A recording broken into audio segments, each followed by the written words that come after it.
관련 내용 박성배 변호사와 조금 더 깊게 나눠보도록 하겠습니다. 어서 오십시오. 안녕하십니까? 예.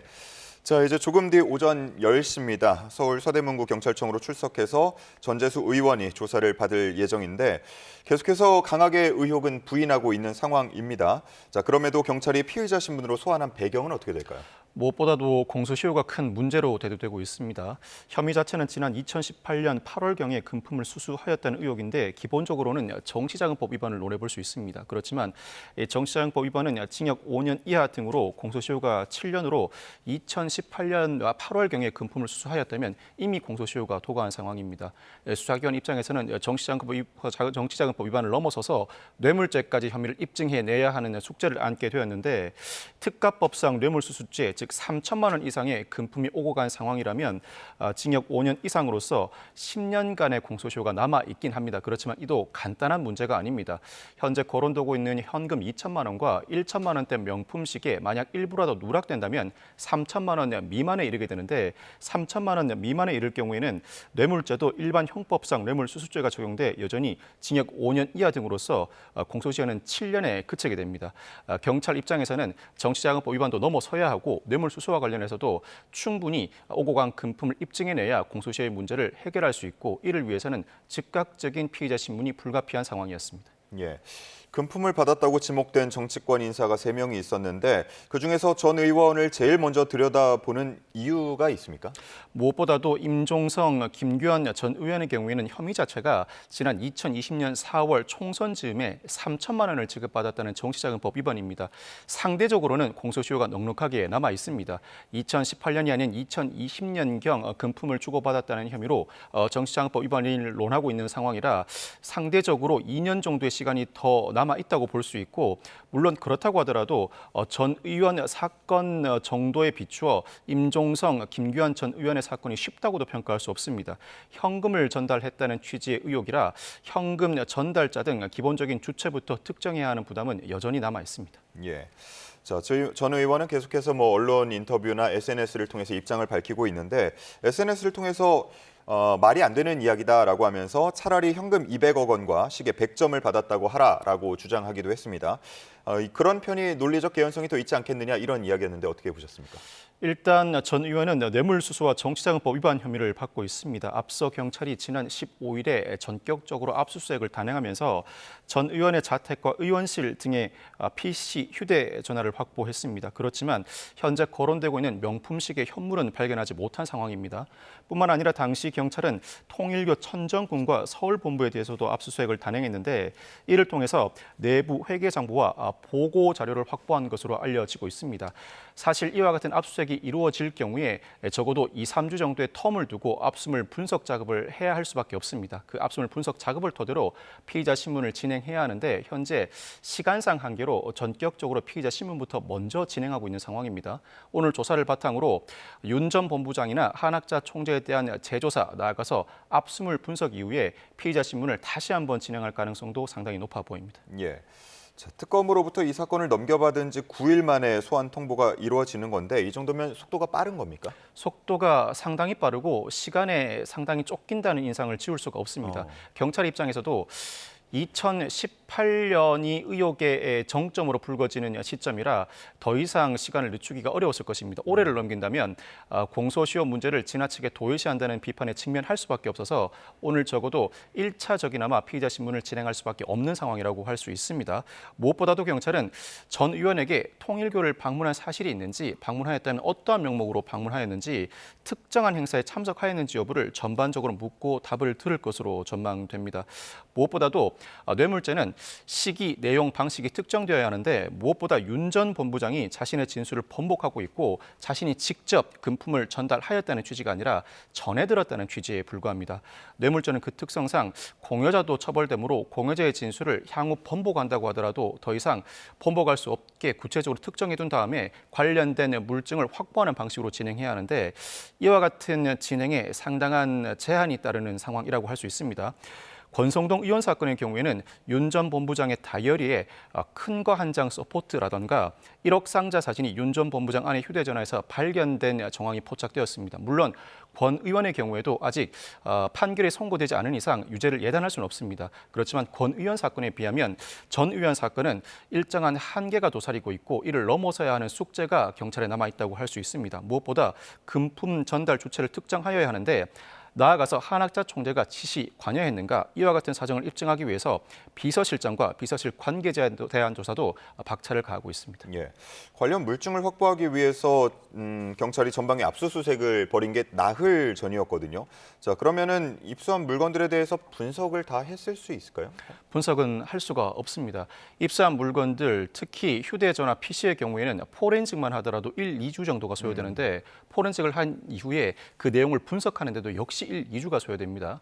당장 통일교 내부 보고와 회계 장부 정도를 유의미한 압수물로 보고 있는 것으로 보이는데 내부 보고의 경우에도 특정 개인이 특정 개인에게 금품을 전달한 사건이 아니라 통일교라는 단체가 특정 개인에게 금품을 전달한 사건이라 통일교 내부에서 이 내부 보고와 관련된 여러 인물들에 대한 참고인 조사가 선행되어야 합니다. 뿐만 아니라 회계 장부를 확보했다고 하더라도 뇌물죄의 특성상 계좌 이체 방식이 아닐 것이므로 현금과 물품을 전달하는 과정, 예를 들어 현금과 물품을 마련하였다면 어딘가로부터 거액의 금품을 인출하였을 것인데 관련된 자료를 분석하는 데도 상당한 시간이 따릅니다. 그럼에도 불구하고 이와 같은 분석을 채 마치지 못한 상태에서 올해를 넘긴다면 공소시효를 도외시하였다는 비판에 직면할 수밖에 없는 경찰 입장에서는 일단 1차적이나마 피의자 신문을 진행할 수밖에 없었던 것으로 보입니다. 예.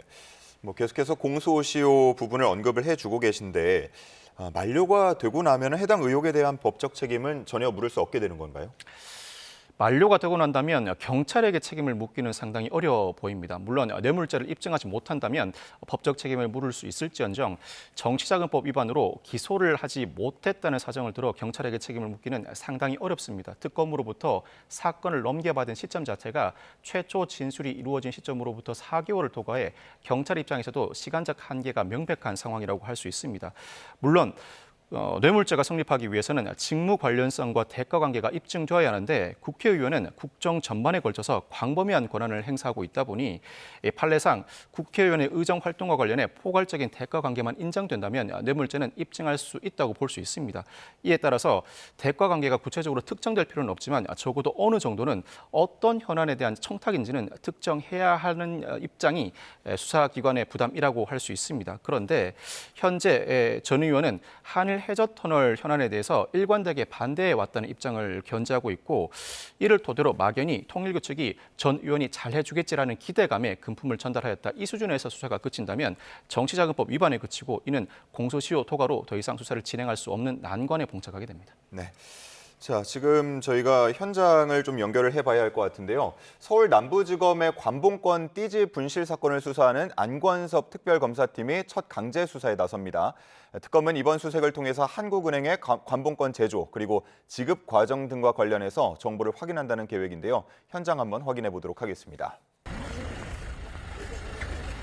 자, 지금 안권섭 특별검사팀이 한국은행에 대해서 강제 수사에 나서는 모습을 확인을 하고 있습니다. 현재 버스 차량에서 내렸는데요. 잠시 후에 한번 인터뷰가 들려오면 얘기를 들어보도록 하겠습니다. 자, 앞으로 이렇게 봐주시죠. 자, 이야기 한번 들어보겠습니다. 그러면 말씀해 주시는 거. 그 관봉권 제조권 사용권을 정보를 확인하러 오신다고 하셨는데 그 확인하시는 취지가 그거는 앞에 보고 좀 이쪽에 이행 일정인데 그 관봉권 제조권 사용권 정보 확인하러 오신다 하셨는데 확인하시는 취지가 혹시 어떻게 되실까 해서. 취지요? 예. 정보. 네, 잠시만요. 확인 취지가 혹시 짧게라도. 나중에 말씀드리겠습니다. 그러니까 이게 왜 확인하시는 건지 저희가 궁금하다 보니까 짧게라도 혹시 말씀해 주실까 해가지고요. 당연히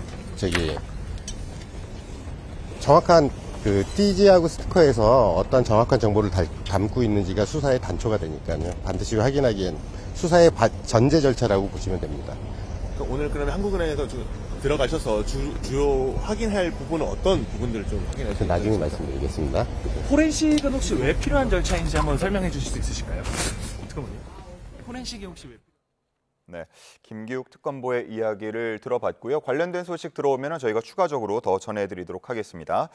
자, 이렇게 특검 얘기를 좀 확인을 해봤고, 그리고 저희는 전 의원에 대한 출석 얘기도 같이 나눠봤습니다. 자, 다음은 윤석열 전 대통령 이야기를 좀 나눠보도록 하겠습니다.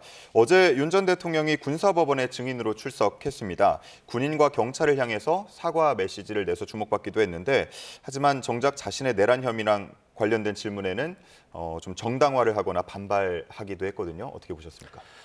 계엄에 가담한 혐의를 받고 있는 군 사령관 4명에 대한 재판이 현재 진행 중이고 막바지로 치닫고 있습니다. 윤 전 대통령이 이 재판에 군사법원 증인으로 출석한 상황이었는데 군 간부들과 경찰 관계자들 내가 내린 결정에 대해서 할 일을 한 사람들인데 참 미안하게 생각한다고 밝혔습니다. 그럼에도 불구하고 계엄 자체에 대해서 국민들에게 사과하는 메시지를 이번에도 내지 않았습니다.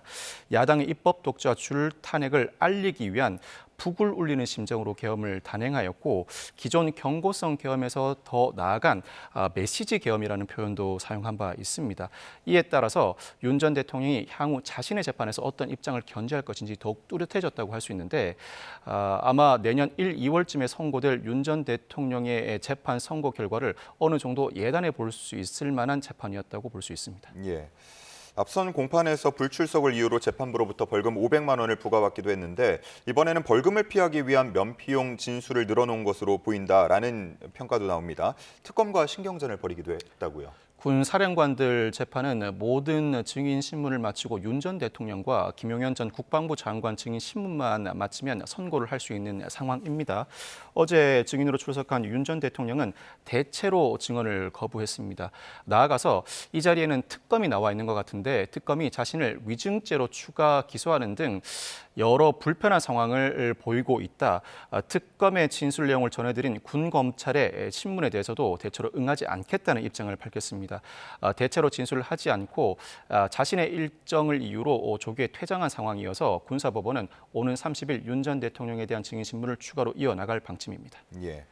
자, 윤 전 대통령 또 어제 생일이기도 해서 옥중에 성탄 메시지를 내놓기도 했습니다. 청년들을 향한 메시지도 꽤 많이 담겨 있던데 이렇게 여론전을 이어가고 있는 상황, 선고에도 영향을 미칠 수 있습니까? 이와 같은 여론전이 직접 선고에는 영향을 미치지 못할 것으로 보입니다. 오히려 여론전이 영향을 미칠 만한 대목이라면 헌법재판소의 탄핵 심판 결정이라고 할 수 있고 그 이후 이루어지는 형사재판 결과에 영향을 미치기는 상당히 어려워 보입니다.